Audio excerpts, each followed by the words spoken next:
한번 따라 하실까요? 구원의 세 가지 신비. 구원의 세 가지 신비. 자, 로마 교회에 보내고 있는 편지입니다. 로마서가 참 어려운데요. 여러분들이 하여튼 잘 따라와 주셔서 얼마나 고맙고 감사한지 모르겠습니다. 방금 말씀도 읽었는데 뭐 사라가 나오고 뭐 리브가가 나오고 뭐 에스는 미워하고 야곱은 좋아했다고 막 나오는데 도대체 이게 무슨 내용인지 이게 뭐하고 연결되는지 잘 이해가 안 될 것입니다. 제가 한번 잘 설명해 보도록 하겠습니다. 자, 로마서 9장은 어떻게 처음 시작했느냐 하면 자기 민족을 향한 이 바울의 기도로 시작합니다. 이방인을 향하여 부르심을 받았지만 사도 바울은 자기 민족이 구원받는 것에 대하여 엄청나게 관심이 많았습니다. 하지만 유대인들이 오신 메시아를 믿지도 않고 자꾸 구약에 빠져 있고 율법에 빠져 있어서 이미 먼저 복음을 받았고 먼저 하나님으로부터 선택된 사람들이었는데 특권을 받았음에도 불구하고 복음에서 멀리 떨어져 가는 그 놀라운 일들 앞에 사도 바울의 마음이 너무 힘든 거예요. 이방인들에게는 복음을 전하면 예수를 받아들이는데 유대인들에게는 복음을 전하면 안 받아들이는 거예요.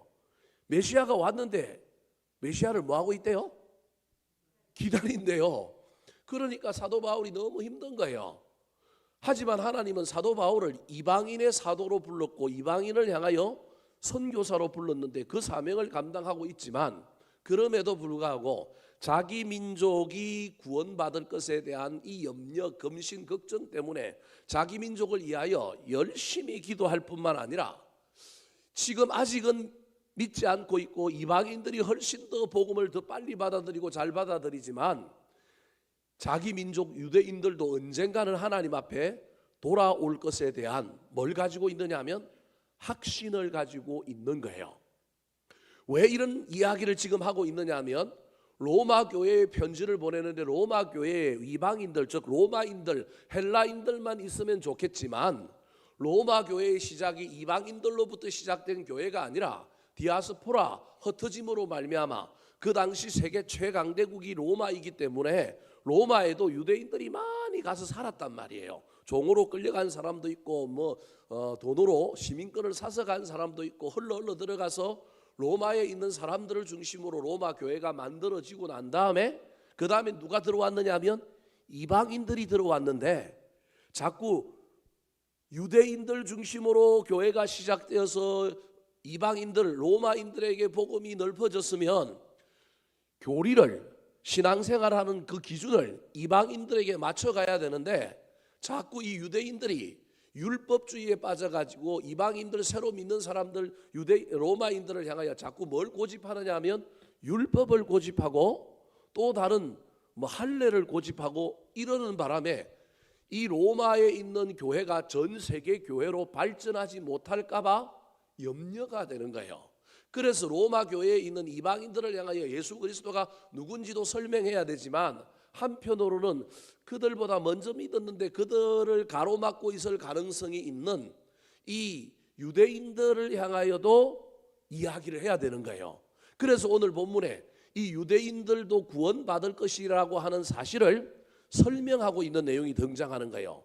1절부터 5절은 민족주의에 근거하여 자기 민족이 구원에서 떨어질까 봐 염려하고 걱정하면서 그들을 위하여 중보기도하고 난 다음에 6절부터는 그럼에도 불구하고 하나님은 우리 유대인들도 뭐 하실 거다? 구원하실 거다. 자, 그러면 여기까지 이야기하면 또 누가 섭섭할 수 있어요? 이방인들이 섭섭할 수 있잖아요. 분명히 로마 교회에 보낸 편지고 로마 교회에 보낸 편지의 핵심은 뭐냐 하면 유대인이냐 이방인이냐를 넘어서서 하나님의 구원, 복음에 대한 이야기를 해야 되는데 자꾸 자기들이 가지고 있는 어떤 전통과 살아왔던 어떤 문화의 기반을 따라서 자꾸 복음을 받아들이니까 문제가 되어서 유대인들을 좀 달래기 위하여 유대인들을 향하여 너희들 그렇게 하면 구원에서 떨어진다, 너희 민족 구원 못 받는다, 이 안타까움 때문에 기도하고 중보하다가 그럼에도 불구하고 유대인들도 뭘 받을 거냐 하면 구원을 받을 거라는 거예요. 근데 이 유대인도 구원을 받을 때 그 구원이 너희들이 생각하고 있는 할례, 너희들이 생각하고 있는 율법이 아니라 구원은 오직 누구로부터 시작되느냐 하면 하나님의 주권이라는 거예요. 할례와 율법은 인간의 행위잖아요. 인간의 어떤 공로잖아요. 그러니까 유대인이 구원받느냐 이방인이 구원받느냐 전부 다 지금 사도 바울이 무엇으로 설명하려고 하느냐 하면 유대인도 구원받고 이방인도 구원받는데 유대인이나 이방인이나 그 구원의 기본 전제 조건은 인간의 그 어떠함에 있는 것이 아니라 누구한테 있다고요? 하나님의 주권으로 구원받는다. 여러분 이 이야기는 오늘 우리에게도 어려운 이야기지만 유대인들에게 진짜 어려운 이야기예요. 유대인들은 뭘로 구원받는다고 자꾸 이해해요? 할례, 율법 뭐 이런 것으로만 구원받는다고 생각하고 그거 지켜야 천국 간다고 생각한단 말이에요. 근데 사도 바울이 너희들 빨리 그거 내려놓아야 우리 민족도 구원받고 진짜 복음은 진짜 구원은 누구에 달려 있느냐 하면 하나님께 달려 있다라는 거예요. 엿장사가 여러분 어릴 때 고무신 바꿔갖고 엿 바꿔 먹기도 하고 집에 있는 스텐 냄비 갖고 가갖고 바꿔 먹기도 하는데요. 신기해요. 나는 스텐 냄비를 들고 가는데 엿을 2쪽밖에 안 주는데 내 친구는 고무신 갖고 갔는데 엿을 몇 쪽을 줘요? 3쪽을 줘요. 뭐가 더 비싸요? 고무신이 더 비싸요? 스텐 냄비가 더 비싸요? 스텐 냄비가 훨씬 그 시절에 스텐 냄비가 훨씬 더 비싼다니까요. 제가 그거 바꿔먹고 우리 엄마한테 얼마나 혼났는지 몰라요. 미국의 삼촌이 와가지고 그거 갖고 와서 준 건데 시골에 뭐 양은 냄비 있었지 스텐 냄비가 어디 있어요. 근데 스텐 냄비 제가 갖고 팔아먹었는데 그 다음 주에 엄마가 다시 그 엿장수한테 찾아왔더라고요. 뭐 어떻게 하고 찾아왔는지 모르겠지만 찾아오고 하여튼 혼이 났어요. 근데 엿장수가 따졌어요. 제가 가가지고 왜 내가 훨씬 더 비싼 걸 냈는데 나한테는 2쪽을 주고 저 친구한테는 고무신 갖고 갔는데 왜 3쪽 줬냐 그러니까 엿장수가 뭐라고 그랬겠어요? 엿장수 마음대로라는 거예요. 제가 거기서 놀랐어요. 그 친구는 날 엿장수 옆에 가서 엿장수의 홍보를 도운 거예요. 친구들 보고 오라 그러고요. 엿장수가 뭐 노래 부르고 뭐 하면 거기서 춤추고요. 소위 말하는 바람잡이 역할을 잘해요. 걔는 막 노는데 신나가지고 엿장수만 오면 동네에 있다가도 그냥 뛰어나가고 그 엿장수 아저씨하고 친분이 좋아. 근데 저는요 공부하고 있거나 뭐 놀다가 또는 일하다가 그냥 엿장수 있을 때 엿 팔아 먹어야지 생각하고 있다가 없으니까 그런데 어느 날 스텐 냄비 생겼으니까 저는 그 엿장수 아저씨한테 그 나타난 사람이 아니에요. 얼씬거리는 애가 아니에요. 근데 어느 날 갑자기 스텐 냄비 갖고 왔는데 요 놈이 어르스케 보이는 거예요. 안 오던 애가 왔단 말이에요. 그런데 스텐 냄비 갖고 왔으니까 엿을 몇 쪽 준 거예요. 그 가위를 탁탁탁 치더만 툭 잘라가고 2쪽 딱 준 거예요. 저는 2쪽이 기본인 줄 알았는데 제 뒤에 누가 왔느냐 하면 그 친구가 고무신 가지고 왔는데 얘한테는 몇 쪽을 줘요? 3쪽을 주는 거예요. 이게 이상한 거예요. 말도 안 되는 거예요. 누구 마음이라고요? 엿장수 마음이라는 거예요. 근데 엿장수도 엿장수 마음이지만 그 안에는 뭐가 있느냐 하면 우리가 알 수 없는 법칙이 있는 거예요. 저와 제 친구에게 썼던 엿장수의 법칙은 뭐냐 하면 친근의 법칙이에요. 물건의 등가, 가치를 가지고 엿을 준 게 아니라 뭘 갖고 준 거예요? 나하고 친하냐 아니냐. 여러분 하나님의 구원도 그렇다라는 거예요. 오늘 설교 제목이 구원의 3가지 신비인데 여러분 저와 여러분이 구원을 내가 이쁘고 내가 잘나서 내가 먼저 교회 찾아오고 내가 먼저 하나님을 믿었다고 생각하면 저와 여러분이 이 사도 바울 시대의 바리새인이나 유대인들의 신앙 생활을 하고 있을지 몰라요. 철저하게 구원은요 누가 우리를 구원해 주신 거예요? 하나님이 주권이에요. 본문 화면에 안 나올 거예요. 18절 한번 읽어볼까요? 18절. 자 18절 말씀 시작.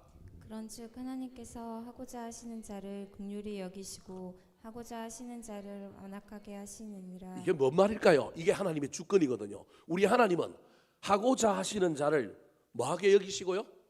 긍휼히 여기시고 또 하고자 하시는 자를 어떻게 여기신다고요? 완악하게 여겨요. 이게 무슨 말이에요? 17절에 보면 이게 여러분 출애굽할 때 바로에 대한 이야기예요. 하나님이 18절에 나오는 하고자 하시는 자를 긍휼히 여겼다고 할 때 이 하고자 하시는 자는 누구냐 하면 이스라엘 백성들이에요. 출애굽한 이스라엘 백성들이에요. 여러분 출애굽한 이스라엘 백성들이 예수를 잘 믿어서 출애굽했어요? 이들이 뭐 하나님 앞에 제대로 살아서 출애굽 시켜줬어요? 근데 사람들이 착각하잖아요. 근데 여러분, 뒤에 나오는 하고자 하는 자를 완악하게 하셨다라고 하는 말은 누구에 대한 이야기냐면 바로예요. 무슨 말이냐 하면 우리는 그냥 바로는 나쁜 놈이라서 안 보내주고 바로는 나쁜 놈이라서 그냥 10번이나 재앙을 내리도록 해서 이거 어쩔 수 없이 나쁜 놈 벌 주고 착한 놈 뭐 했다고요? 구원했다고, 출애굽 시켰다고 우리는 생각하는 거예요. 저와 여러분이 출애굽을 할 때 이렇게 생각하는 거예요. 근데 하나님의 입장에서 보면요, 누가 더 나쁜 놈인지 잘 몰라요. 한번 생각을 해봐야 돼요. 우리는 그냥 성경을 읽을 때 이스라엘 백성은 착한 놈, 바로는 나쁜 놈이라서 하나님이 그 나쁜 놈에게 장자도 다 죽게 만들고 그 나쁜 놈이 사는 나라에 재앙을 몇 번 내렸어요? 10번 내렸잖아요. 피, 개구리, 뭐 수많은 그 나라가 절단 나버렸잖아요. 나중에 쫓아와가지고 군대도 어떻게 돼요? 몰살당하잖아요. 우리는 이 이야기 속에 선과 악의 개념을 가지고 누구는 선이라고 이야기하느냐 하면 이스라엘 백성은 선, 바로는 악이라고 이야기한다니까요. 근데 지금 하나님 뭐라고 얘기하냐? 안 그렇다. 하나님의 뭐라고요? 주권이라는 거예요. 내가 안 착한 놈 착하게 만들어주고 안 나쁜 놈 뭐하게 만들었다고요? 나쁘게 만들었다라는 거예요. 누구 마음이라고요? 하나님의 마음인 거예요. 그래서 우리는 우리가 구원받았을 때 이게 감사해야 되는데 자꾸 뭐 될 만해서, 내가 목사 될 만해서 됐고 내가 직분 받을 만해서 자꾸 됐다고 생각하면 큰일 난다는 거예요. 나 하나 구원하고 나 별로 좋은 놈도 아닌데, 나 착한 놈도 아닌데 나 하나 구원시키기 위하여 여러분 하나님께서 바로를 나쁜 놈 만들었다니까요. 우리는 바로가 자꾸 나쁜 놈이라고 얘기하는데 나쁜 놈이 아니고 나쁜 놈 만들었다니까요. 이게 하나님의 주권이에요.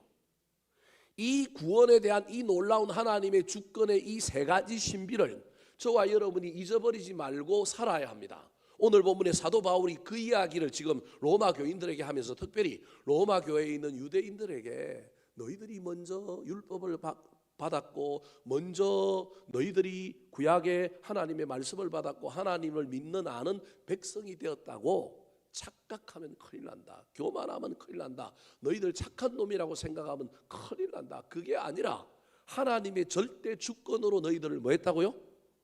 구원했다라는 거예요.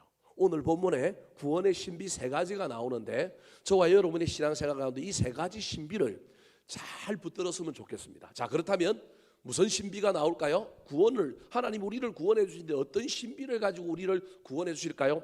첫 번째 신비입니다. 따라 하시겠습니다. 약속이 구원의 신비라는 거예요. 자, 이게 무슨 말일까요? 자, 먼저 6절 말씀을 한번 읽어볼까요? 6절 시작. 그러나 하나님의 말씀이 폐하여진 것 같지 않도다. 이스라엘에게서 난 그들이 다 이스라엘이 아니오. 자, 저 말은 무슨 말? 하나님의 말씀이 폐하여진 것 같지 않다라고 하는 말은 하나님이 이스라엘 백성들을 자기 백성 삼아서 구원해 주실 것이라고 하는 그 약속의 말씀은 폐하여지지 않은 것 같다. 내가 이방인에게 복음을 전하면 이방인은 잘 받아들이는데 유대인들은 저 여전히 메시아가 왔는데 안 받아들이고 있지만 그럼에도 불구하고 하나님이 이스라엘 백성들을 자기 백성이라고 얘기했던 그 말씀이 폐하여진 것 같지는 않다. 다르게 얘기하면 내가 보긴 지금은 유대인들이 안 믿지만 유대인들이 나중에 다 돌아와서 누굴 믿을 것 같다? 하나님을 믿을 것 같다. 그런데 그때 유대인들이 하나님을 믿는다고 하더라도 어떻게 믿을 것이냐? 그냥 다 믿을 거냐? 그게 아니고 유대인이든 이방인이든 이 신비를 가지고 믿을 것 같다라고 이야기하면서 구원에 숨겨져 있는 비밀, 신비를 설명하기 시작합니다. 그러면서 첫 일성이 뭐냐 하면 이스라엘에게서 난 그들이 다 뭐가 아니고 이스라엘이 아니다라고 이야기하는 거예요. 이게 무슨 말이냐 하면 이스라엘이 구원받겠지만 유대인들이 구원받겠지만 유대인들이 다 구원받는 게 아니라는 거예요. 그럼 누가 구원받느냐 하면 유대인이든 유대인이 아닌 이방인이든 누가 구원받느냐 하면 하나님의 말씀에 의하여 예정된 자, 다르게 얘기하면 오늘 본문에는 약속이라고 하는 말씀을 받은 자들만 뭘 받는다고요? 구원을 받는다. 자, 7절과 9절 말씀 같이 한번 읽어볼까요? 7절과 9절입니다. 시작. 또한 아브라함의 씨가 다 그의 자녀가 아니라 오직 이삭으로부터 난 자라야 내 씨라 불리라 하셨으니 약속의 말씀은 이것이니 명년 이때에 내가 이르리니 사라에게 아들이 있으리라 하심이라. 아브라함을 이야기하면서 자, 유대인이 이스라엘 사람들이 구원을 받는다 그러면 모든 사람이 구원을 받아야 되는 거 아니냐는 거예요. 근데 하나님이 모든 이스라엘 사람들이 구원을 받는 게 아니고 아브라함의 후손들 중에도 아브라함의 자식들 중에 이스마엘도 있고요, 그두라라고 하는 아들을 통하여 낳은 또 아들이 있어요. 그래서 우리가 주일학교 때 늘 부르는 찬송 중에 믿음의 조상 아브라함은 7명의 아들이 있었는데요. 그러면 이스마엘하고 이삭 빼고 나면 또 몇 명이 있다라는 거예요. 5명. 그두라라고 하는 또 다른 여인을 통하여 아브라함이 5명의 또 자녀들을 낳아요. 그래서 아브라함의 아들들이 몇 명이냐면 7명이라니까요. 근데 7명 중에서 소위 말하면 구원의 반열에 들어간 사람은 누구밖에 없다고요? 이삭과 그의 후손들이라는 거예요. 그러니까 이스라엘이라고 다 구원받는 게 아니고 이스라엘 중에서도 어떤 사람들만 구원받을 거냐 하면 약속을 받은 사람들만 구원받을 거라는 거예요. 그 예로 누굴 들으냐면 이삭을 들면서 하나님께서 아브라함과 사라에게 내년 이맘때쯤 누굴 낳을 거라고요? 아들을 낳을 거다. 그게 이삭인 거예요. 이 약속의 말씀을 받았기 때문에 약속의 말씀을 받은 자는 구원을 얻는 거예요. 하나님께서 약속의 말씀으로 인친 자들은 이방인이든 이방인이 아니든 이스라엘 사람들이든 뭘 받느냐 하면 구원을 받는 거예요. 그러므로 말씀이 구원이라는 거예요. 말씀을 믿느냐, 그 약속의 말씀을 붙들고 씨름하느냐.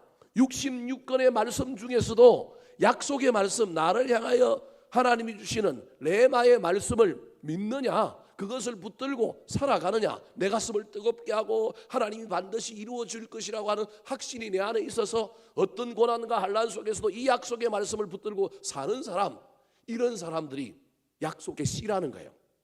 이런 사람들이 구원을 받을 거라는 거예요. 요걸 칼빈은 뭐라고 얘기하느냐 하면 예정이다 그랬습니다. 예정이라고 얘기하면 이게 너무 그냥 우리는 로봇 갖고 그냥 하나님이 그냥 표 딱 찍으면 이 사람 뭐 한다고요? 구원, 이렇게 이해하는데 그게 아니고 하나님의 그 예정과 관련하여 약속이라고 하는 말은 무슨 말이냐 하면 하나님이 이렇게 얘기했다는 거예요. 요한복음 3장 16절. 요한복음 3장 16절에 뭐라고 얘기했어요? 하나님이 세상을 이처럼 사랑하사. 뭘 사랑했다고요? 세상. 그러면 세상 사람을 다 구원받아야 되잖아요. 하나님 누굴 사랑했어요? 세상을 사랑했으면 다 구원받아야 되는데, 그런데 세상을 사랑했지만 이처럼 사랑하사 누굴 주셨어요? 독생자를 주셨으니 이는 저를 믿는 자마다 멸망치 않고 영생을 얻게 하려 하심이라. 이게 약속의 말씀인 거예요. 이 말씀을 붙드는 자는, 이 말씀을 붙들고 실험하고 믿는 자는 뭘 받는다고요? 구원이라는 거예요. 여러분, 그래서 지금 사도 바울이 엄청나게 중요한 이야기를 로마 교회 교인들에게 하고 있는데, 구원의 신비는 하나님의 절대 주권이지만 하나님의 주권이라고 하나님이 로직이 없고 하나님이 그냥 제비뽑기 하시 사람을 구원하는 사람을 뽑은 게 아니고, 하나님은 약속의 말씀을 주셨는데 그 약속의 말씀을 믿는 자, 그 약속의 말씀을 붙들고 있는 자를 뭐 하기로 하셨다? 구원하기로 하셨다. 사랑하는 성도 여러분, 저와 여러분에게 이 약속의 말씀이 있습니까? 이 약속의 말씀이 있는 자가 하나님의 구원의 신비를 경험할 수 있습니다. 영생과 관련하여 저 천국에 들어가는 건 예수 그리스도를 믿는 약속이라고 한다면, 삶의 구원의 신비는 저와 여러분이 설교를 들을 때, 성경을 읽을 때, 기도할 때 하나님이 나에게 어떤 확신을 주시고 나한테 어떤 레마의 말씀으로 올 한 해 너를 향하여 내가 이걸 이루겠다, 이런 약속을 붙들고 실험하는 자 삶에 뭘 주신다고요? 구원을 주신다니까요. 여러분, 저와 여러분 천국 가는 구원, 영생 얻는 구원만 자꾸 이해하지 말고 그 구원도 말씀을 믿느냐 믿지 않느냐, 말씀을 믿고 예수 그리스도를 따라가느냐 따라가지 않느냐라고 하는 문제라고 한다면, 이 땅의 삶의 구원도 그 구원의 신비에 반드시 뭐가 들어있어야 되느냐 하면 말씀이 들어있다고 하는 사실을 기억해야 됩니다. 왜 기독교가 말씀의 종교인가? 왜 기독교의 모든 예배 가운데 말씀이 많은 부분을 차지하고 있고 주도적인 역할을 하느냐? 이게 바로 여기에 들어있는 신비입니다. 구원은 반드시 어디에서 나요? 믿음은 어디에서 나요? 들음에서 난다니까요. 그럼 뭘 듣는 거예요? 말씀을 듣는 거라니까요. 구원의 신비의 가장 중요한 것이 말씀이다. 특별히 그 말씀이 뭐냐 하면 하나님의 약속의 말씀이다. 이스마엘에게는 약속이 없어요. 누가 만들어낸 시냐 하면 하갈과 아브라함이 만들어낸 시예요. 하나님의 약속의 시가 아니에요. 그래서 이스마엘은 구원을 받았어요, 못 받았어요? 못 받았어요. 그 두라를 통하여 아브라함이 또 다른 5명의 아들을 낳았는데 시므란과 욕산과 뭇단과 수아와 아브람과 아람과 이렇게 5명의 창세기에 보면 그 아들들 이름이 기록되어 있어요. 여러분 그것도 누구의 시예요? 하나님의 시가 아니고 누구의 시예요? 아브라함의 시인 거예요. 약속의 시, 말씀의 시가 아니라는 거예요. 사랑하는 성도 여러분, 저와 여러분이 지금 어떤 시를 자꾸 만들어내고 있습니까? 하나님이 나에게 주시는 약속의 말씀을 붙들고 실험할 수 있었으면 좋겠습니다. 이미 저와 여러분은 구원의 신비 가운데 하나님이 세상을 이처럼 사랑하사 독생자를 주셨으니 이는 저를 믿는 자마다 멸망치 않고 영생을 얻게 하려 하심이라. 이 말씀을 믿고 이 약속의 말씀을 우리는 받아서 우리는 구원 얻을 거예요. 이 약속의 말씀에 근거하여 저와 여러분이 신앙생활을 하기 때문에 이 구원의 신비를 우리는 얻을 거라니까요. 그런데 그 구원이 먼 훗날 우리가 죽어서 가야 되는 구원만이 아니라 이 땅에서의 구원도 어디에 근거해야 되느냐 하면 약속의 말씀, 내 마음대로 붙드는 말씀이 아니라 하나님이 내 마음을 뜨겁게 하고 하나님이 나에게 주시는 약속의 말씀을 붙들고 가야 하는 거예요. 이 말씀이 없습니까? 하나님을 달라고 얘기해야 돼요.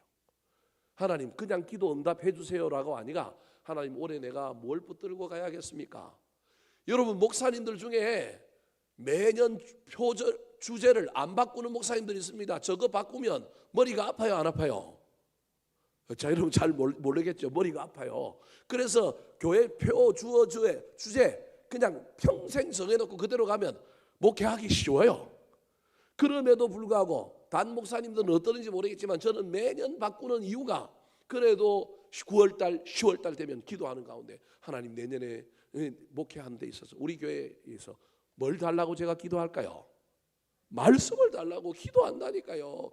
그게 되는지 안 되는지 잘 모르겠지만 저걸 그냥 우리 목사님이 그냥 대충 그냥 아무렇게나 하는 것 같지만 절대 그렇지가 않습니다. 하나님 앞에 달라고 기도하고요. 내년에 방향을 어떻게 가야 될까요? 어디에 둬야 될까요? 그리고 이게 내가 한 것이 아니기 위하여 하나님께 기도하고요. 때로는 연초에 어느 날 갑자기 하나님께서 제 마음에 감동을 주셔서 내년에는 이 찬양해라. 여러분 우리 교회가 매년 예배 중에 주일 예배 중에 찬양도 바꾸잖아요. 여러분 그 찬양 정하는 일도 예산 일이 아니에요. 예산 일이 아니라니까 여러분 한번 해보세요.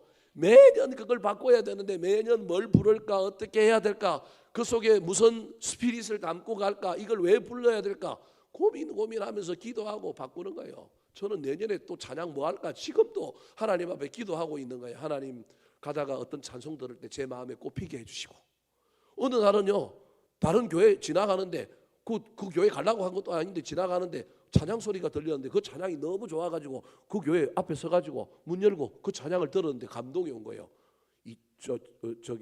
2015년인가 16년인가 그래서 그때 그 교회가 부르는 찬양 듣고 그 다음에 찬양을 그걸로 정했어요. 신비로운 것 같지만요 이 안에 어떻게 하면 하나님이 나에게 음성을 주실까 약속의 말씀을 주실까 그걸 붙들고 실험하는 거예요. 사랑하는 성도 여러분 구원의 신비 가운데 가장 중요한 것이 뭐라고요? 약속의 말씀이다. 이거 잘 기억하여 우리가 하나님의 말씀을 믿어서 구원을 얻는 그 저 천국에 관한 그 구원뿐만 아니라 오늘날 살아가는 우리의 삶의 현장에도 저와 여러분이 구원의 신비 중에 하나가 약속의 말씀을 믿고 그 말씀을 붙들고 실험할 때 이루어지는 놀라운 은혜를 경험하게 되기를 예수님의 이름으로 축원합니다. 두 번째 구원의 신비. 구원은 하나님의 절대 주권인데 그 주권에 어떤 신비가 숨어 있을까요? 따라 하시겠습니다. 은혜. 두 번째 구원의 신비는 뭐냐 하면 은혜입니다. 율법과 행위가 아니라 인간의 공로가 아니라 뭘로 구원받느냐 하면 하나님의 은혜로 구원받는데, 자꾸 유대인들은요 자신들이 예수 믿고 자신들이 하나님을 믿고 난 다음에 자신들이 애를 써서 할례 받고 율법을 지켰던 것이 너무 아까운 거예요. 그래서 남도 어떻게 했으면 좋겠어요? 남도 그 가정을 밟았으면 좋겠는 거예요. 목사들 중에도 그런 목사들이 있어요. 저도 어쩌면 그럴 수 있는데요. 옛날에 우리 때는 이랬는데 후배들이 다 어떻게 했으면 좋겠어요? 그 과정을 거쳐갖고 그렇게 왔으면 좋겠어요. 그게 실력이고 능력이라고 자꾸 주장할 때가 있어요. 근데 신앙생활을 하면 할수록요, 때로는요 그게 아니라 뭘 받아야 될 가능성이 있어요? 은혜를 받아야 된다니까요. 우리는 자꾸 수련을 하고 어떤 과정을 거치고 뭘 해야만이 될 거라고 이야기하는데, 그게 아니라 뭘 받아야 되느냐 하면 은혜를 받아야 되는 거예요.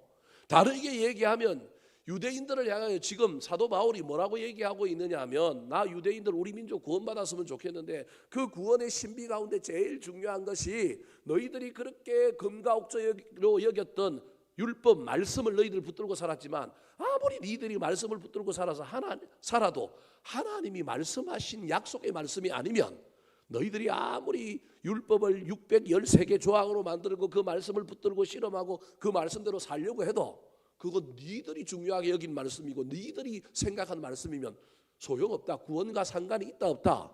없다. 그래서 약속의 말씀을 받아라. 이게 첫 번째 구원의 신비라고 한다면, 또다시 로마 교인들을 향하여 뭐라고 얘기하고 있냐면, 말씀 못 받아도 좋다.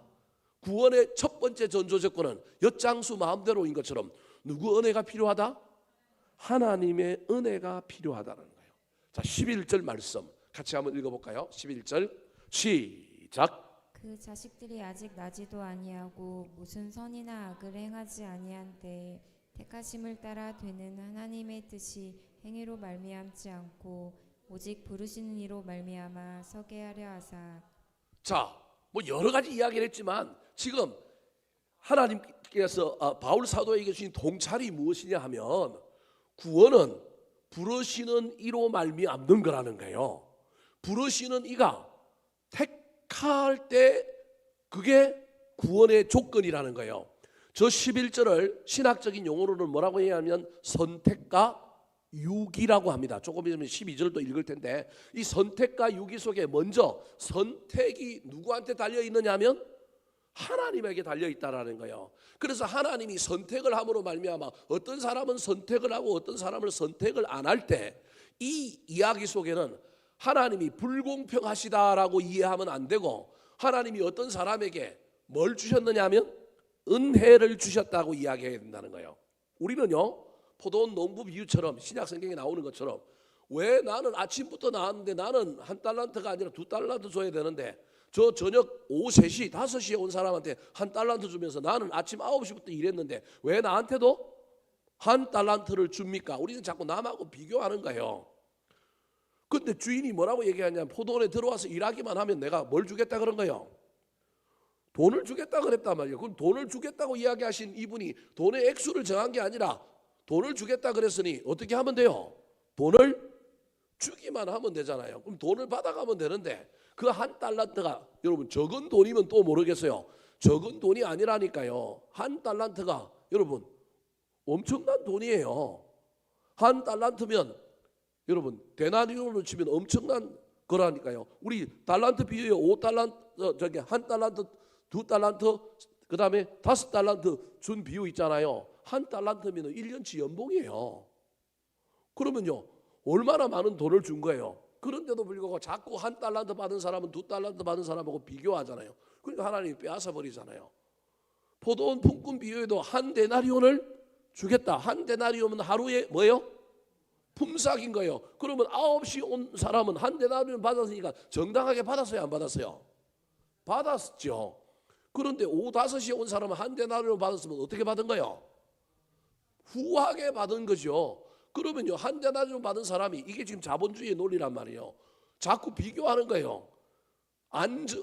정당하지 않게 준 게 아니라 그 공임을, 그 노동력을 정확하게 쳐서 한 데나리온을 줬지만 자기 노동력과 비교하여 자꾸 이야기하는 거예요. 그 이야기 속에 하나님이, 예수님께서 궁극적으로 하시고자 하는 것은 뭐냐 하면요, 천국은 천국은 뭘로 들어간다고요? 은혜로 들어간다고요. 9시에 와야 들어가는 게 또 아니고요. 12시에 와야 들어가는 것도 아니고요. 오후 3시에 와야 들어가는 것도 아니고요. 언제 와도 들어갈 수 있다고요? 5시 와도 들어갈 수 있다는 거예요. 중요한 건 5시에 온 게 지가 온 게 아니라 누가 불렀어요? 하나님이 어디 가서 시장에서 뭐 하던 사람들을 성경이 뭐라고 놀던 사람들이라 그래요. 놀던 사람들을 너 오늘 우리 집에 가서 뭐 할래? 일할래? 이게 선택이거든요. 이 선택에는 뭐가 있느냐 하면 은혜가 있는 거예요. 우리는 선택받을 만해서 뭐 했다고 생각해요? 선택받았다라고 얘기해요. 근데 우리는 본질적으로 뭐 하던 사람이라고 포도원 품꾼의 비유에 이야기하고 있느냐면 시장에서 뭐 하던 사람이라고요? 놀던 사람이에요. 일할 기구가 갖고 있는 것도 아니고 인력 시장에 나갈 때 가방 메고 막 모든 걸 준비해 있는 것도 아니고 내가 능숙한 숙련곡도 아니에요. 그러니까 하나님의 선택에는 기본적으로 뭐가 있는 거예요? 은혜가 있는 거예요. 근데 우리는 이걸 인정 안 해요. 내가 예수 믿는 거에 대해서 은혜인데도 불구하고 그 은혜는요, 내가 일찍 믿었든지 지금 믿었든지 상관없이 그 안에 다 뭐가 있는 거예요? 은혜가 있는 거예요. 그러므로 택하심을 따라 하나님의 뜻이 행위로 말미암지 않고 오직 누구에게 있다고요? 부르시는 이로 말미암아 있다. 그러므로 모든 부르심은 그 안에 뭐가 들어있다고요? 은혜가 들어있는 거예요. 근데 우리는 은혜라고 생각하지 않는 거예요. 뒤에 가면 갈수록 뭐라고 여기는 거예요? 은혜라고 여기는 거예요. 예를 들어볼까요? 난 엄마 뱃속에서도 예수를 믿었는데 예수를 오랫동안 믿었는데 나는 예수를 오랫동안 믿었지만 점점 뭐는 사라지고 있어요? 은혜는 사라지고 있어요.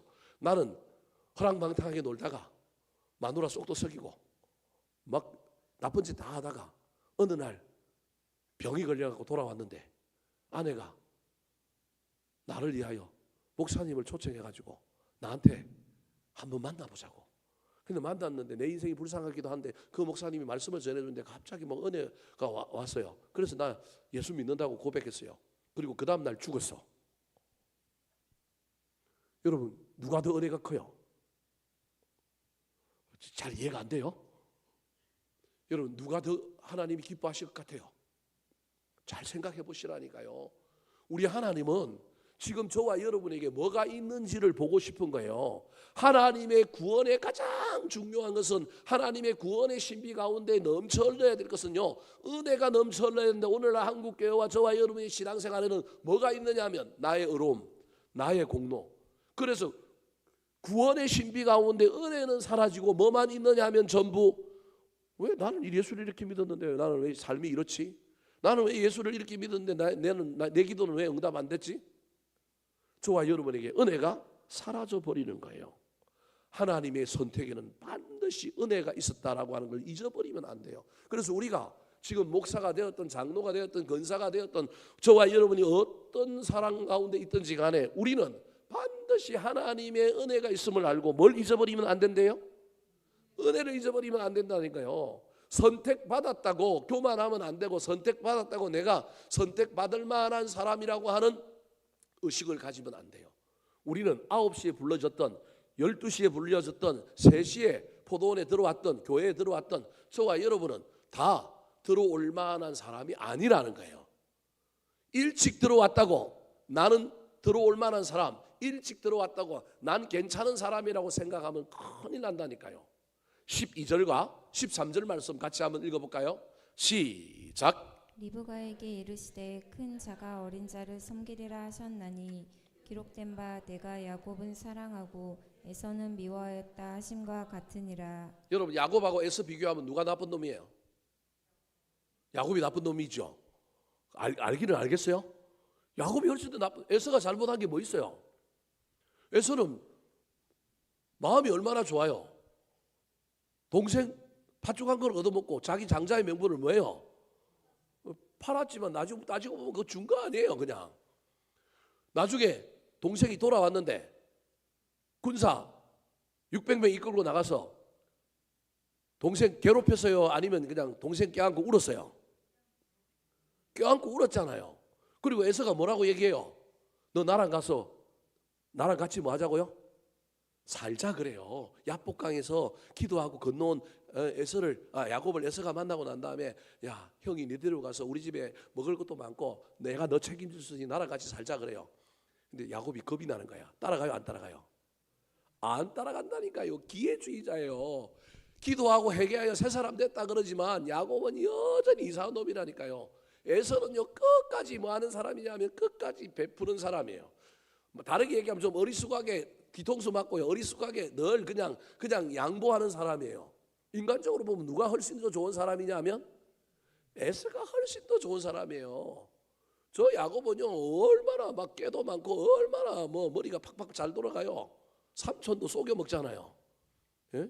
사기꾼 9단인데 9단을 이기는 10단이 누구예요? 야곱이라니까요. 야곱. 나중에 자기 아내가 삼촌의 드라빔을 훔친 건 알지만 돌려주지도 않아요. 그것 때문에 아내가 죽는데도 그것도 모르고 그냥 욕심 때문에 여전히 욕심 때문에 그거 갖고 가는 거예요. 알고 보면 야곱이 하나님도 섬기고 드라빔도 섬기는 일종의 타협적인 신앙을 가지고 있는 거예요. 근데 여러분 하나님이 불공평해요. 야곱을 미워해야 되는데 야곱은 사랑하고 에서를 사랑해야 되는데 에서를 뭐하고 있어요? 미워하고 있다니까. 여러분 이게 복음이에요. 이게 구원이라니까요. 우리는 자꾸 세상적인 관점을 가지고 자꾸 교회 안에서도 공평하냐 공평하지 않냐 정의롭냐 옳으냐 옳지 않으냐. 여러분 성경에 그런 이야기는 없어요. 성경에 그걸로 모든 걸 재단하지 않아요. 성경의 이야기 속에 옳은 게 어디 있어요? 옳은 놈만 하나님이 잘해줘요? 아닙니다. 옳고 그름이 아니라 하나님을 믿느냐 믿지 않느냐 하나님께 예배하느냐 예배하지 않느냐의 문제지요. 그 사람이 인격이 좋으냐 그 사람이 좋으냐. 물론 그것 때문에 우리 기독교가 조금 욕을 먹는 것도 있지만 하나님의 구원과 관련하여 저 신비 안에는 반드시 뭐가 있느냐 하면 은혜가 있는 거예요. 근데 야곱이 저 은혜를 모르면 큰일 나는 거예요. 근데 나중에 바로 앞에 갔을 때 요셉 만나러 애굽으로 내려가잖아요. 바로 앞에 나갔을 때 뭐라고 얘기하느냐 하면 내가 바로에게 뭐 입기를 원하나이다? 은혜 입기를 원하나이다. 내가 147년 동안 살았는데 내 인생이 147년인데 험악한 세월을 살았습니다 라고 고백해요. 이때 야곱이 정신이 든 것 같아요. 제가 보기엔 이때서야 비로소 조금 뭐한 놈이 됐느냐 하면 그때는 할아버지라서 놈이라고 하면 안 되는데 하여튼 착한 할아버지가 된 것 같아요. 철이 든 것 같아요. 그러니까 여러분 야곱이 구원받을 만한 사람이 아니에요. 오로지 하나님의 뭐가 있었어요? 은혜로 구원받은 거예요. 은혜로 구원받은 거예요. 그래서 저와 여러분이 이 구원의 신비 앞에 기억해야 될 건 약속의 말씀을 붙들고 살아야 될 뿐만 아니라 저와 여러분이 반드시 나는 지금 그 은혜가 있느냐 없느냐 살펴보아야 합니다. 만약에 에스라고 한다면 하나님의 은혜가 없고 나는 선택을 받지 못한다고 한다면 원망하거나 불평하거나 공의롭지 못하다고 말하지 말고 하나님 앞에 은혜 있기를 사모하며 나아가면 뭘 주시는 거예요?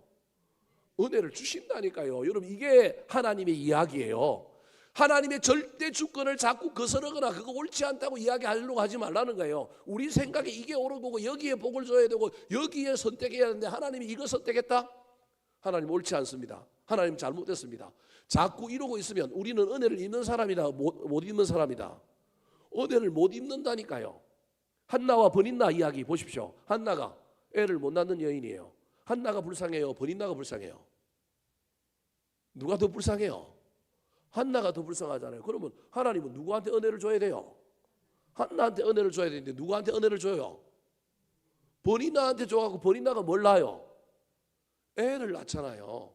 근데 버닌나가 한나를 막 격동시키니까 한나가 막 마음이 힘들어가지고 한번 남편에게 울고불고 했지만 남편의 위로를 통하여 그가 깨달은 게 뭐냐 하면요, 내가 은혜 못 받았다고 하나님이 불공평하다고 원망하고 불평할 것이 아니라 나는 하나님 앞에 조용히 나가서 뭐 해야 되겠다? 기도해야 되겠다. 이게 뭘 입어요? 은혜를 입어요. 그래서 여러분 사무엘상에 보면요, 한나가 하나님께 뭘 입었더라? 은혜를 입었더라. 그래서 그 이후에 태문을 열고 임신하였더라. 은혜를 입어 임신하였더라. 그리고 난 다음에 사무엘 하나님께 보내고 난 다음에 엘리 제사장한테 보내고 난 다음에 또다시 이남 3년을 낳는데 그때도 뭐라고 얘기하냐면 하나님께 뭘 입었다고요? 은혜를 입었다니까요. 여러분 지금 은혜 못 입었다고 너무 원망하지 마세요. 지금 은혜 못 입었다고 너무 불평하지 마세요. 은혜 못 입다고 불평하고 공평하지 않다고 따지고 그러다가 하나님의 은혜는 완전히 날아갈 수 있습니다. 은혜 받았으면 여러분 난 괜찮은 놈이야, 나 대단해, 나 멋져, 난 받을 만해 이러지 마시고 하나님 앞에 뭐 해야 된다고요? 감사하셔.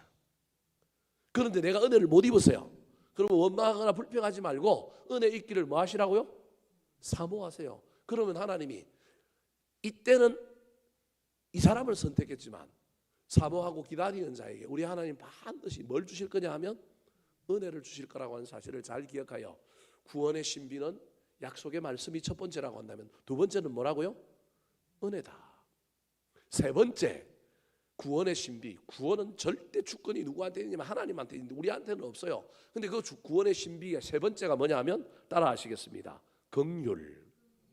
자, 은혜와 긍휼의 차이가 뭘까요? 여러분 은혜는요 이런 거예요. 내가 가만히 있는데 하나님이 난 뭐 흠이 없다고 표현하면 좀 그러지만 일반적으로 난 가만히 있는데 하나님이 나한테 그냥 선택을 해준 거예요. 부족한데도 불구하고 나를 뭐 해준 거예요? 선택을 해준 거예요. 이게 은혜라고 한다면요, 긍휼은 이런 거예요. 내가 분명히 죄를 지었어. 내가 분명히 잘못했어. 그런데 나한테 하나님께서 그 모든 걸 용서해 주시고 또다시 뭘 주셔요? 은혜를 주셔. 구원을 주셔. 그게 뭐라고요? 긍휼인 거예요. 예를 들어 볼까요? 누가복음 15장에 나오는 탕자 이야기 속에 탕자가 이게 완전히 호로 자식이 아버지 죽지도 않았는데 뭘 달라 그래요? 유산을 달라 그래요. 어이가 없지만 이 탕자에게 아버지가 유산을 나눠줍니다. 이게 뭐냐면 이건 은혜입니다. 조건이 안 되는데 대상이 아닌데도 자격 미달인데도 하나님이 뭐 해주느냐 하면 선택한 것이 은혜입니다. 그런데 이 은혜 받은 자가 죄에 문제가 있고 실패하고 문제가 생겨서 나락으로 떨어졌어요. 이 당자가 먼 타국에 가서 뭐 했어요? 허랑방탕했어요. 근데 다시 돌아옵니다. 아버지가 돌아온 이 아들을 향하여 정의와 공의의 관점에 의하면 볼기짝을 때리든지 내치든지 그래야 되는데 이 아들을 어떻게 해요? 용서해줘요. 나아가서 막 알아보고 껴안고요. 거진데 냄새가 나는데 옷을 다 벗겨가고 새 옷을 입혀주고 가락지를 끼워주고 신발을 신겨줘요. 그리고 집에 가서 뭘 해요? 잔치를 베풀어줘. 이게 뭐라고요? 긍휼인 거예요. 여러분 저와 여러분이 예수 믿고 구원받은 사람입니다. 예수 믿고 구원받은데 그 구원에 하나님의 은혜가 없으면 구원받은 사람이 아니에요. 하나님의 은혜 없이 우리는 구원받을 수 없다니까요. 우리는 그 은혜로 구원받았어요. 근데 구원받은 우리가 살아감에 있어서 저와 여러분이 구원받은 이후에 문제없이 제대로 주구장창 아름답게만 신앙생활 합니까? 우리는 실패하는 적은 없습니까? 우리는 죄를 짓지 않습니까? 넘어지고 자빠지고 그럴 때 하나님께서 우리를 뭘 여겨주셔요? 긍휼히 여겨주셔서 다시금 어디 안으로 들어오게 해주셔요? 구원 안으로, 은혜 안으로 다시 들어오게 해주시는 거예요. 이게 구원의 세 번째 신비입니다.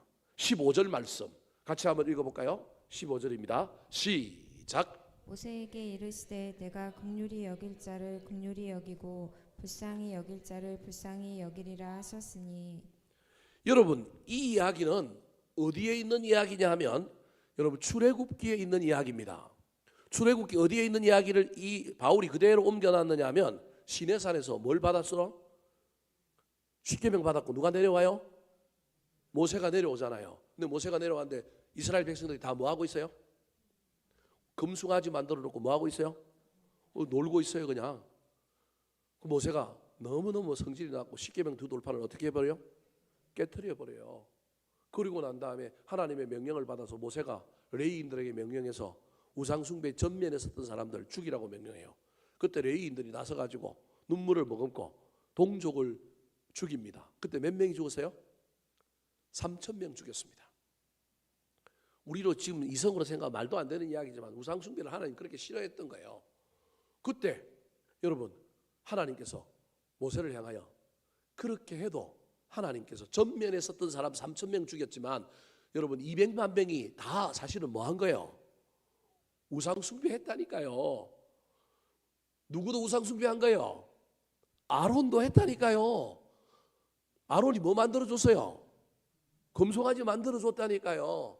그래서 가장 금송아지를 숭배하고 가장 뛰놀고 가장 앞장섰던 3,000명 죽였지만 하나님 보시기에 200만 명 넘는 사람이 전부 다 뭐 한 거예요? 우상 숭배했다니까요. 동조하거나 쳐다보거나 바라보거나 그 우상 앞에 가서 절하고 그 우상에서 뛰놀고 우상을 신이라고 사는 사람한테 이 사람이 하나님이다, 이 금송아지가 하나님을 믿어라, 뭐 여러 성경에 그런 이야기는 없지만 상상해 볼 때 그 죽은 3,000명이 주도적으로 역할을 했기 때문에 죽었단 말이에요. 우리는 그냥 죄 없는 사람을 죽였다고 이야기하는데 그게 아니고 아주 주도적으로 하고 정말로 하나님을 욕되게 하거나 하나님께 반하는 행위를 한 3,000명이 죽었단 말이에요. 그러면 안 죽은 나머지 사람들은 그러면 죄가 없어요? 죄가 있다니까요. 그래서 하나님이 뭐라고 얘기해요? 분이 풀리지 않아서 우리 하나님이, 여러분 성경에 출애굽기에 그런다니까. 내가 이 백성들을 다 뭐 해버리고? 썰어버리고. 내가 이 백성들을 다 썰어버리고 누구를 일으킬 거냐면 다른 민족을 일으키고 너는 살려두어서 뭐 되게 하겠다고요? 지도자 되게 만들어서 내가 다시금 가나안 땅을 가겠다. 그러니까 백성을 바꾸려고 하는 거예요. 하나님이 이스라엘을 선택했는데 이 선택이 괜찮은 사람을 선택한 게 아니고 뭘로 선택한 거예요? 은혜로 선택했다니까요. 그 은혜를 모르니까 우상 숭배를 하는 거예요. 그 은혜로 선택했는데 그 노예였잖아요. 핍박받는 사람들이잖아요. 그런데 그 사람들을 구원하여 여러분 자유인이 되게 만들어준 거잖아요. 근데 자유인 되었는데 노예 근성이 남아있었고 자꾸 뭘 달라 그래요? 물 달라 그러고 고기 달라 그러고 빵 달라 그러고 그때마다 하나님이 다 어떻게 해줘요? 다 주셨잖아요. 그런데 여러분 사람이 물에 빠졌을 때는 구원해 주면 좋겠지만 건져주고 나면 뭐 내놓으라 그런다고요? 보따리 내놓으라 그러는 게 우리 인간이면 은혜가 사라지는 거예요. 그러니까 은혜가 사라져가지고 마지막에 은혜가 앵꼬 나가지고 뭐 했느냐? 무상숭배하고 금송아지 생긴 거예요. 그래서 하나님이 뭐 내가 이 백성 아니면 안 되나? 딴 백성도 된다. 여러분 잘 기억하셔야 됩니다. 나 아니면 안 된다. 아니에요. 우리 교회 저 아니면 안 된다. 이영계 목사 아니면 안 된다. 아니라니까요. 하나님은 이 교회를 사랑하신다면 어느 누구를 데리고 와서도 돌들을 통하여도 하실 거라니까요. 이게 우리 하나님이에요. 그런데 하나님이 그 위대한 자리에 저를 영광스럽게 보내주신 거예요. 내가 잘나서 그런 게 아니고 하나님이 나한테 은혜를 베풀어 주셔서 내가 이 자리에 있는 거예요. 저와 여러분 무슨 일을 감당할 때도 내가 잘나서 그 일을 감당하는 게 아니라 하나님이 은혜로 나한테 뭐 하신 거예요? 맡겨주신 거예요. 내가 그 자리에 있게 만들어 주신 거예요. 이걸 잊어버리면 안 되는 거예요. 그래서 하나님이 그래? 그럼 싹 바꾸면 되지. 민족을 통째로 내가 바꿀게. 그런데 내가 보기 모세는 내가 마음에 들어. 너만은 내가 데리고 갈게. 그때 모세가 하나님 앞에 중보하며 기도하면서 내 이름은 하나님의 책에 지어줘도 좋습니다. 그런데 이 백성은 뭐 해달라고요? 사랑해달라고. 그때 하나님의 대답이 오늘 보면 15절이에요. 모세에게 이르시되 내가 긍휼히 여길 자를 뭐하고? 긍휼히 여기고 불쌍히 여길 자를 불쌍히 여기리라. 여러분 이뻐 보여서 뭘 잘한 일을 해서 긍휼히 여기는 게 아니고요. 또 죄를 지은 사람을 우리 하나님께서 뭐 하겠다고요? 긍휼히 여기겠다는 거예요. 여러분 이 이야기 속에 저와 여러분이 예수를 믿으면서 난 구원받은 이후에 나는 멋진 인간이야. 난 예수를 잘 믿어. 이 생각하면 안 된다니까요. 우리는 예수 믿고 은혜로 구원받았는데도 불구하고 그 은혜를 모를 뿐만 아니라 예수를 믿으면서도 여전히 우리는 범죄한 인간인 거예요. 손과 발을 뭐 해야 되는 사람이냐면 씻어야 되는 사람인 거예요.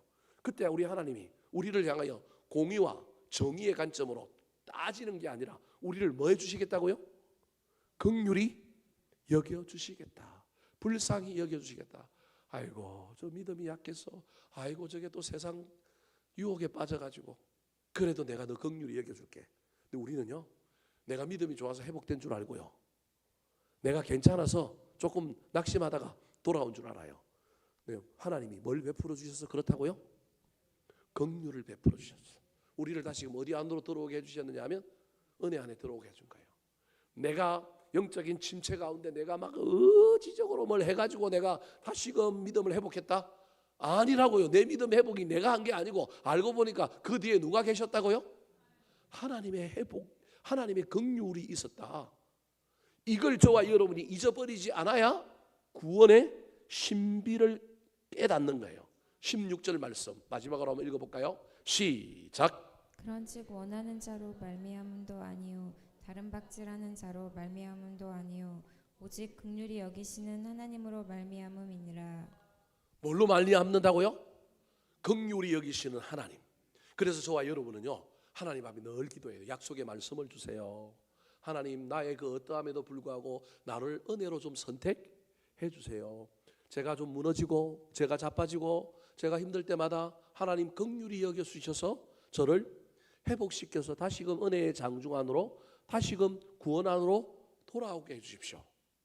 이게 구원과 관련하여 지금 사도 바울이 로마에 있는 교인들에게 특별히 먼저 믿은 유대인들에게 제발 너희들 정신 차려라. 우리 민족이 구원받으려면 이거 알아야 된다. 너희들은 뭐 율법을 지키느냐 지키지 않느냐 그거 네 마음대로 지키는 거 안 지키는 소용없다. 율법 지켜도 죄인이고 안 지켜도 죄인이다. 중요한 건 하나님이 너한테 말씀하시는 게 있느냐, 하나님이 너한테 약속의 말씀을 주신 거 있느냐, 그거 붙들고 실험해라. 율법 613가지 지키느냐 그게 아니라 그 중에 하나만이라도 그 말씀을 좀 붙들어라. 뿐만 아니라 너의 선택받음이 너의 잘남이 아니라 무엇으로 받았다고요? 은혜로 받았다. 은혜 받았다고 주구장창 멋지게 신앙생활 하는 게 아니라 은혜 받았음에도 불구하고 은혜는 사라지고 우리도 또 넘어지고 자빠지고 영적인 침체에 빠질 텐데 그때 또 하나님이 찾아오셔서 우리를 어떻게 해주신다고요? 긍휼히 여겨주셔서 우리를 다시금 어디로 받아주시느냐 하면 은혜로 받아주신다. 회복하여 내가 다시금 신앙생활 멋지게 하는 것, 내가 다시 하는 것도 사실은 내 의지, 내 실력이 아니라 누구 때문이었다고요? 하나님의 긍휼 때문이었다고. 그것을 잊어버리면 안 된다는 거예요. 근데 우리는요, 뭔 지가 내가 영적인 침체에 빠졌다가 내가 다시 회복하게 되면요, 그거 누가 한 거예요? 내 내공이 아주 내 믿음의 내공이 내가 그래도 막 고난 속에서도 나 찌지 않고 나 다시 돌아왔다. 내가 옛날에 참 어려운 시절에서 고난 때 내가 신앙생활 뜨문뜨문했는데 야, 나 그래도 그 고난 가운데도 찌지 않고 나 돌아왔어. 나 다시금 회복했어. 나 대단해. 우리 그렇게 생각하는데 알고 보면 누가 있었다고요? 하나님의 긍휼, 하나님의 불쌍히 여기심이 있었다니까요. 그래서 우리가 돌아오게 되었고 회복하게 되었고 치유하게 되었다고 하는 사실을 잊어버리지 말고 살아가는 저와 여러분이 되기를 예수님의 이름으로 축원합니다.